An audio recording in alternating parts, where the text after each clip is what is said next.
We back, baby. Hopefully you had an amazing Smanksgiving. Hopefully you had all the great food and there wasn't too much of a fight between the family. And if there was a fight between the family, hopefully you were not involved and you got a good front row seat to the brawl or to the debate or to the argument, and hopefully you had a lot of fun. I did not have a lot of fun on Thanksgiving because I ended up ruining my own meal, okay?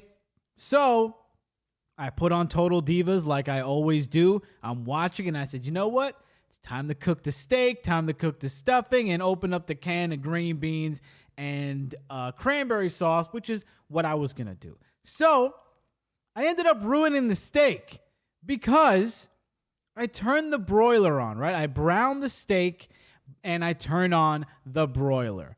Well, for the next 3 hours, okay, after browning the steak, I'm turning on and turning off the broiler for various amounts of time because I noticed that it's not heating up correctly. The coil or the heating thing inside of it is not heating up. I don't see the bottom coil lighting up. So I'm like, what the hell is going on? I just used the broiler the other day. How could this be? So for 3 hours, on and off, I'm looking at the coil and it's not lighting up at all.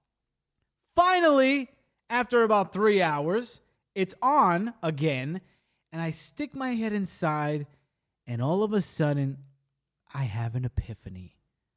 My eyes gaze up to the top of the oven, and that's when I see the coil, nice, bright red, on top of the oven, not the bottom.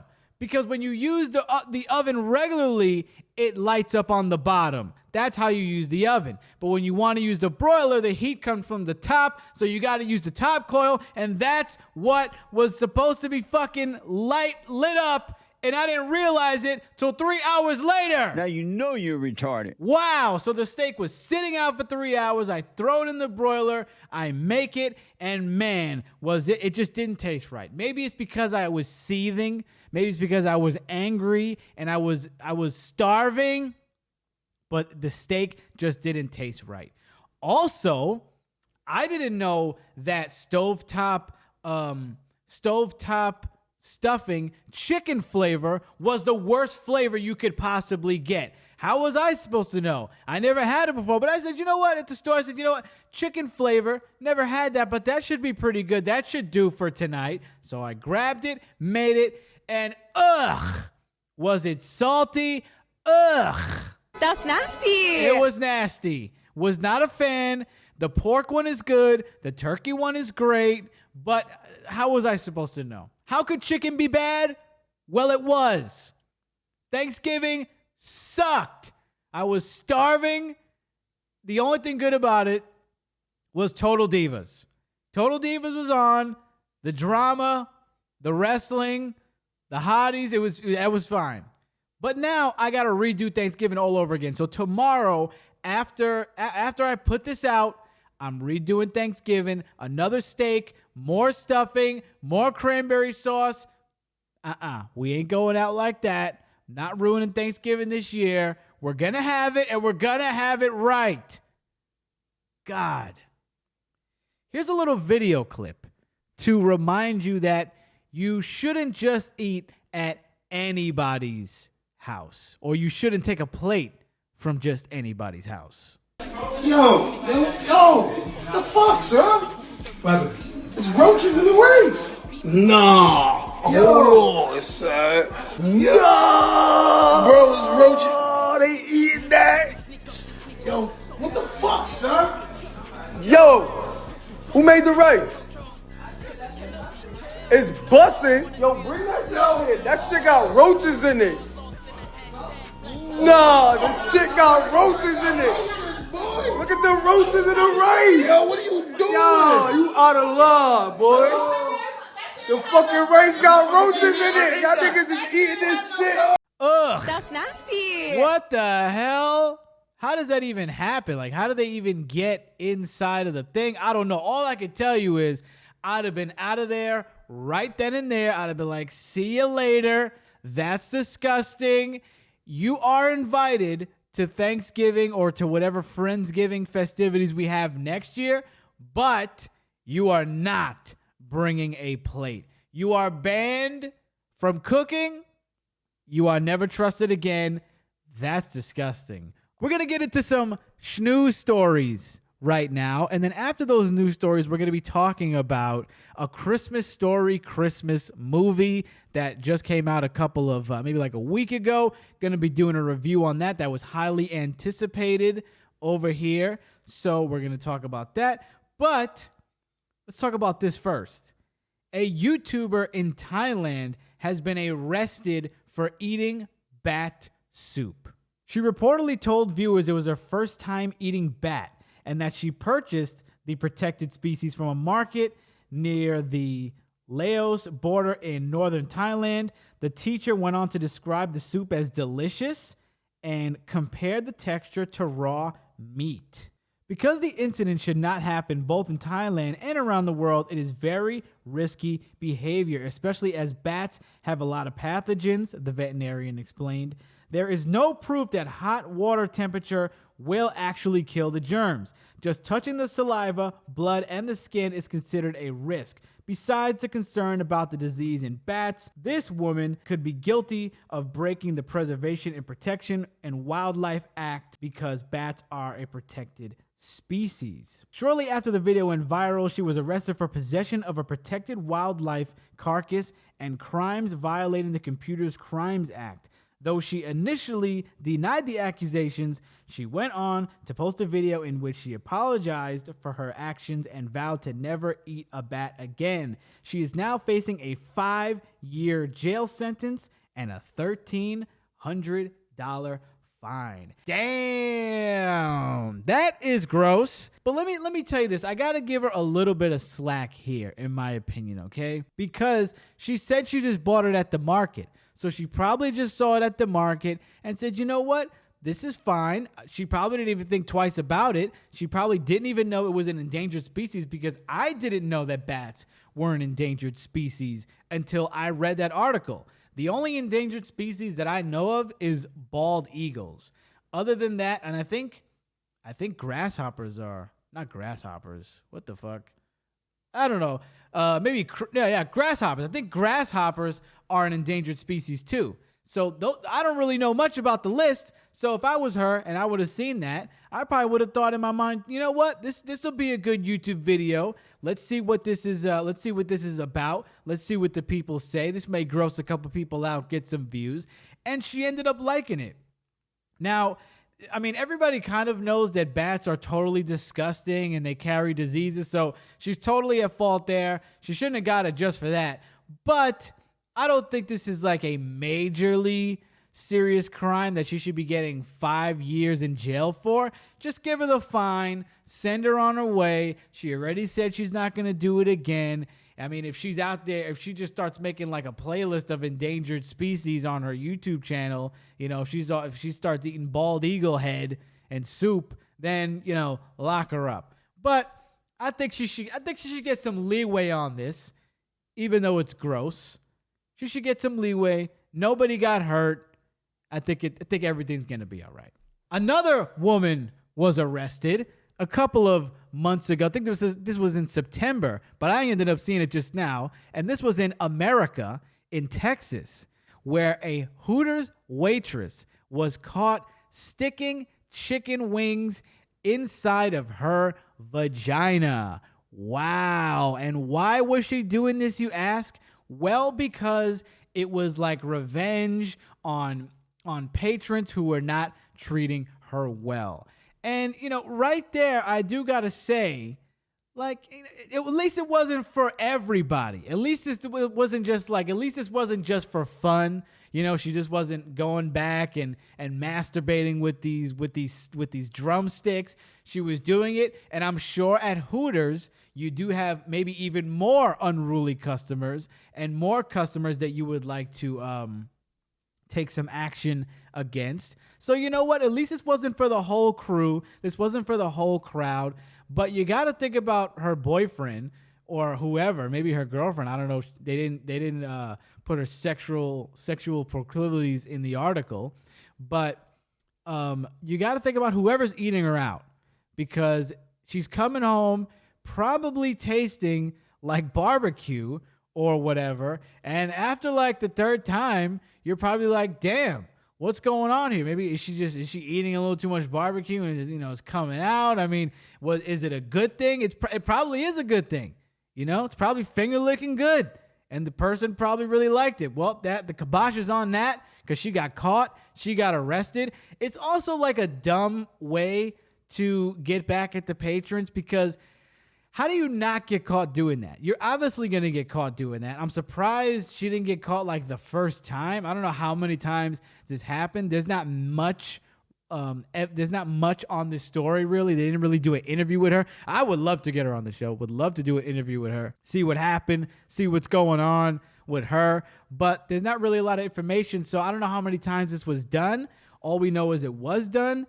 She got caught. And we'll see what happens to her. Hopefully we get a little bit of an update on this. This is a stupid lawsuit, in my opinion, that is brought up against 21 Savage and Drake by Vogue magazine. Vogue magazine is suing the rappers because they recently went on like a little bit of a press run for their new album, which actually ended up being a fake press run, because they just doctored up videos and images of them either on Howard Stern, on the Tiny Desk concert, I think even Jimmy Fallon or one of those late night guys. They just kind of just made a bunch of fake things, put them out there, and trolled everybody. It got me, because I keep up with Howard Stern once in a while, so that came across my feed. I'm like, oh, very interesting. Drake did a 21 Savage. Howard Stern did an interview with 21 Savage and Drake. Let me go check that out. And that's how I figured out it was fake, because I went to look for it, couldn't find it, and then it slowly started coming out that everything was fake. So Vogue did not like this. They did not like that they, I guess, tweeted out a cover that they made, a fake cover, and they are seeking $4 million in damages. Like, what? Is this even that serious? Let me just say this. This is the first time in forever that I've even heard anybody report about or even talk about Vogue magazine. When's the last time you heard somebody say, hey, you know what I read in Vogue magazine today? Hey, you know who's gracing the cover of Vogue today? Nobody. Correct me if I'm wrong. Never hear about it. Never see it. To the best of my knowledge, nobody really cares. So I think this is dumb, because it's only going to work. It's only going to benefit them. The same way that I saw that they were on Howard Stern, or I thought they were on Howard Stern, went to Howard Stern, checked it out, didn't see it, and kind of got a laugh out of it. That's what everybody probably did with this. It's not a big deal. It's not going to take any funds out of their pocket, and it's not going to add much to the grand scheme of them selling their albums, because that's what part of the lawsuit, I think, is like, oh, well, them doing that gave them more press for the album, which is going to set... They would have sold pretty much the same whether they did that or not.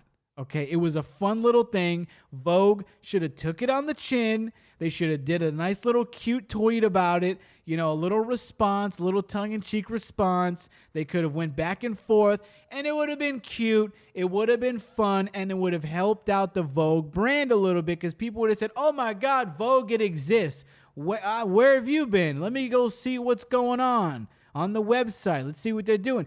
Because who's even buying Vogue? Let me tell you who buys Vogue. Companies with like waiting rooms. So like a dentist, like a salon, places like that need magazines for their waiting rooms. That's who's buying Vogue. Nobody's going to the store and buying Vogue. They're being babies about this. This is dumb. I do not agree. They should not get no $4 million fucking dollars out of this. They should get laughed out of the courtroom. People do this all the time. They Photoshop themselves on Rolling Stone and Vogue and Playboy, and it's just like a fun thing to do. You're being a bunch of babies. A Christmas Story Christmas is finally out. 40 years after the original movie, A Christmas Story, the gang is back. Ralphie and Randy and the mom, not the dad, because in this movie the dad is dead. Spoiler alert, there's going to be some spoilers about the movie in this review. But 40 years later, and let me preface this by saying that A Christmas Story is one of the greatest Christmas movies of all time. That should probably go without saying. It's like the only movie that's on run that runs 24 hours a day on Christmas.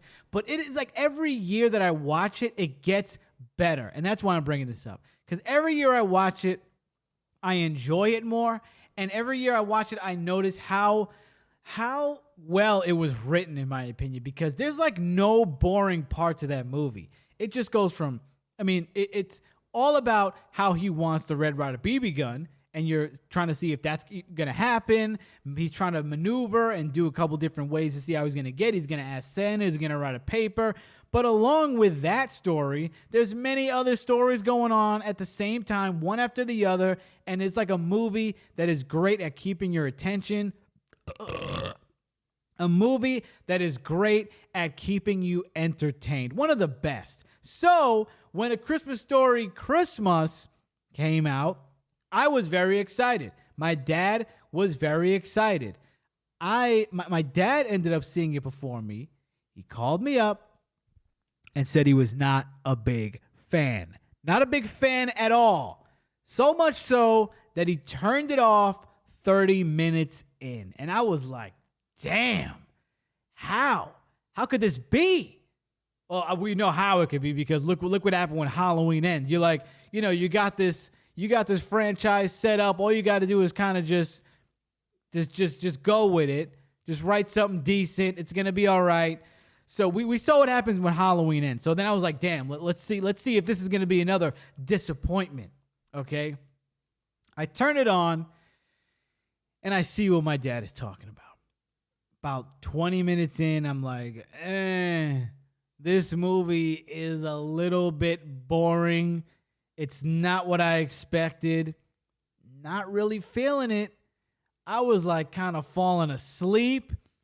And about like 30 something minutes, I look and I realized that we got like another hour or even more. I think I was like at 40 minutes. Like, we got like another hour to go. Oh crap. I might want to turn this off. But then some stuff ends up going down. I don't want to ruin the movie for you, but some stuff ends up going down that turned the movie around. And I was like, oh, okay, let me see how this plays out. Let me see how they actually get out of this. Okay, one thing I will say is the gifts got stolen for Christmas. So I said, all right, I got to stay around and see what happened with the gifts. What are they going to do? Because they ended up being broke in the movie. So how are they going to maneuver this and how are they going to get the gifts? And it ended up being a pretty good movie for the rest of the runtime. It's like it started off really slow and they just packed the ending with all the good stuff. All right. So right there, it did a 180 and I ended up liking it more than when I first started watching it. It's not an amazing movie though. Nowhere close to the original. Not as bad as Halloween Ends, though. It's kind of like whatever. If I had to give it a rating, I'm going to give it a 2.5 out of 5. All right? It was like a whatever kind of movie. A movie you should probably watch one time. You're probably not going to watch it again. I've heard other people say that they liked it more than me. So, maybe it's just me. But it's like they could have done more in the beginning. I don't know what. I'm not a writer. I don't know what it could have been. But I feel like they could have done a little more in the beginning, like I said. And what I didn't like, for sure, is that my favorite character from the first one, Randy, is barely in the movie. He's like a business guy who's in India, and Ralphie's like, hey, you got to come back from India because dad died. And Randy's like, I don't know. He guilts him into coming. Randy doesn't end up showing up till the last scene of the movie, basically. So you don't see him at all. And I'm like, okay, I get you got the guy in India and you wanna you wanna fly him in a little later in the movie, but does it need to be at the end?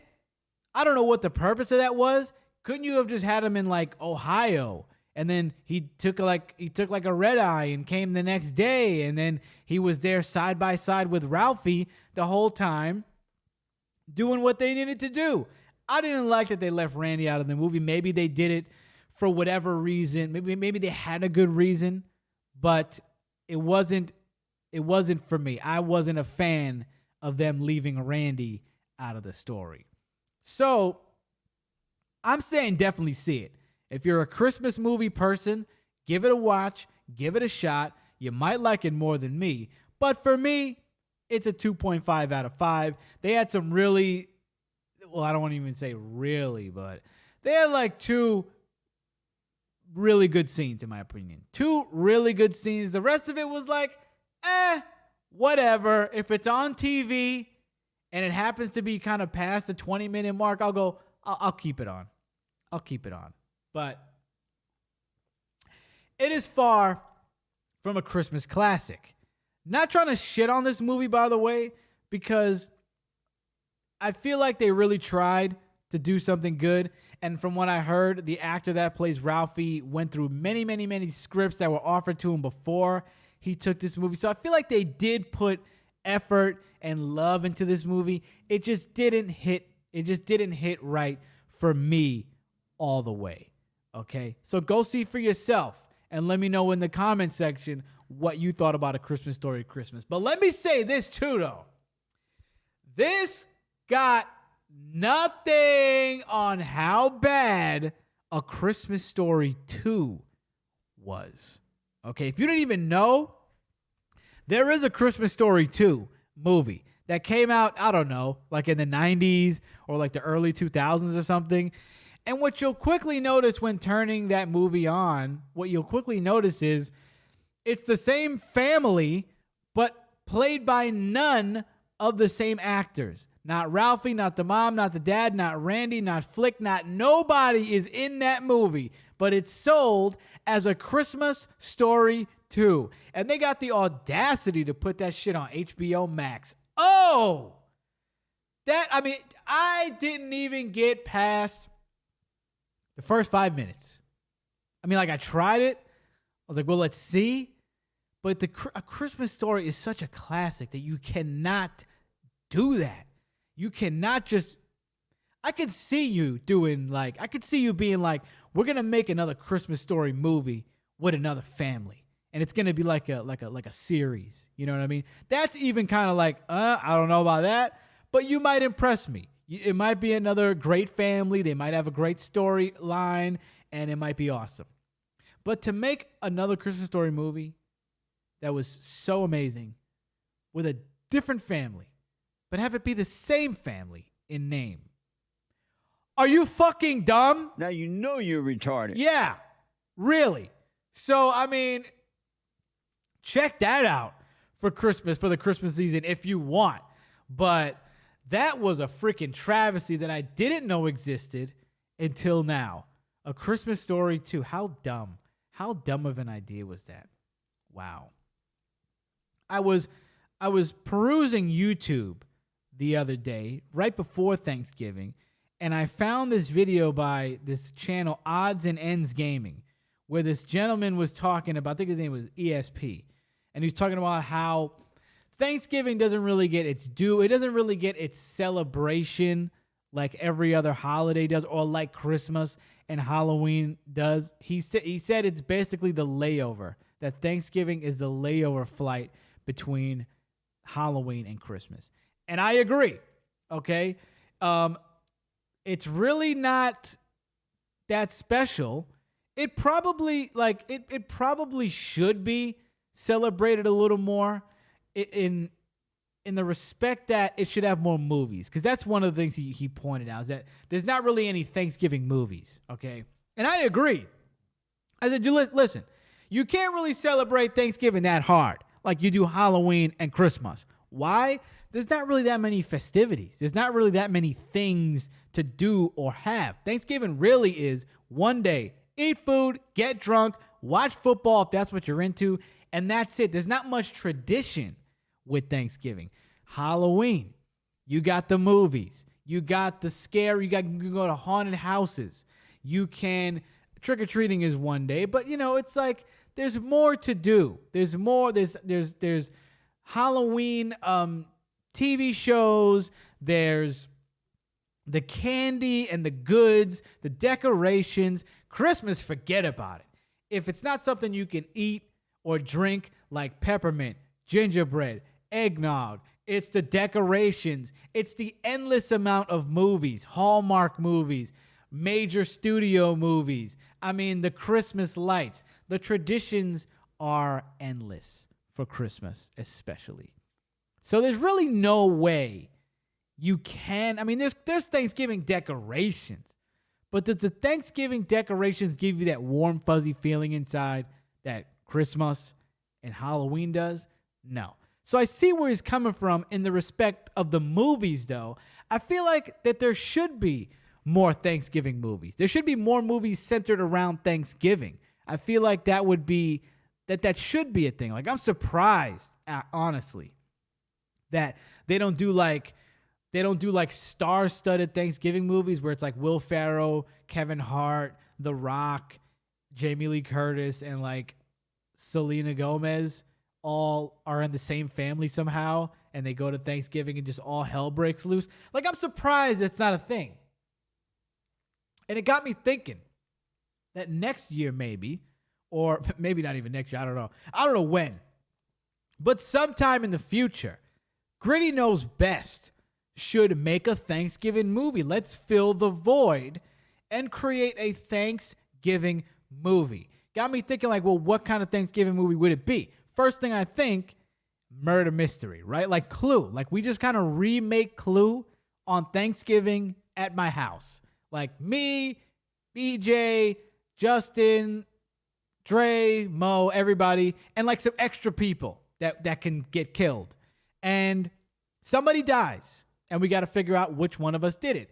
But then the thought quickly came to my mind. It quickly occurred to me that it would be Mo. It's going to be Mo. Like, who else would be the one to kill the other person at Thanksgiving dinner? It's going to be Mo. So we got to scrap that. But then I thought, all right, we could still have the crow kill somebody. Like, right in front of everybody. That's what happens, right? We're eating Thanksgiving dinner. We say grace. And for some reason, Mo kills somebody brutally in front of us. And now the movie really begins. Like, we have the beginning of the movie. Everybody comes in. It's a lighthearted thing. You don't really know exactly where this is going, but there's like some fun banter. We sit down, bang. Mo stabs somebody, shoots somebody. He doesn't, not really a shooter, but he probably stabs somebody or strangles somebody. And then we're like, oh shit, what are we going to do? So we got to come together. And it's like, the first thing is like, are we going to turn Mo in, or are we going to help him out? Obviously, we're going to help him out because the person he kills is like somebody we don't care that much about. Like, it's not EJ. It's like somebody who we got to write somebody who could actually just kind of die. And we'd be like, oh, that sucks.